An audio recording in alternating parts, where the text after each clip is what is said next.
PTM को समझाया है कि इनके जायज तहफ़्फ़ुज़ात को दूर करें। पीटीआई की सियासत झूठ और आधे सच पर मबनी है।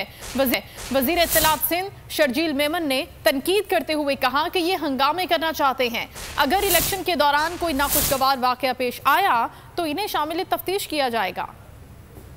हमारे फेडरल गवर्नमेंट में इत्तेहादी है, हमने पूरी कोशिश की है कि एमक्यू में जितनी भी जायज़ ग्रीवेंसेस हैं उनको एड्रेस किया जाए, लेकिन आईनी इदारे भी इस मुल्क में मौजूद हैं। जो आईनी इदारे कहेंगे, सिंध हुकूमत आईनी इदारों के हर फैसले को मनोमन अमल करने की पाबंद है। आज एक और पीटीआई के साहब जिन्होंने कराची में प्रेस कॉन्फ्रेंस की और वो क्या फरमा रहे थे, धांधली होगी, फलाना चीज़ें होगी, और उन्होंने कहा कि जी खूनी इलेक्शन होंगे। अगर खुदा न खास्ता कराची में किसी भी किस्म की कोई चीज़ हुई तो जिस साहब ने प्रेस कॉन्फ्रेंस की है उनको शामिल तफ्तीश किया जाएगा, क्योंकि एडवांस में इस तरह की कोई बात कहना कि जी खूनी इलेक्शन होंगे, इसका मतलब आप अभी से टेरर फैलाना चाहते हो। पूरी सियासत का आप महवर देखें कि सिर्फ झूठ पर, लोगों को गुमराह करने पर मुबनी है। जमात इस्लामी 2 दफ़ा इनका मेयर बन चुका है कराची की। मुझे एक कोई मेगा स्कीम बता दें जो जमात इस्लामी को दो टेन्योर मिले कराची में मेयर के, उन्होंने कोई बहुत बड़ा एक कोई काम कारनामा किया हो।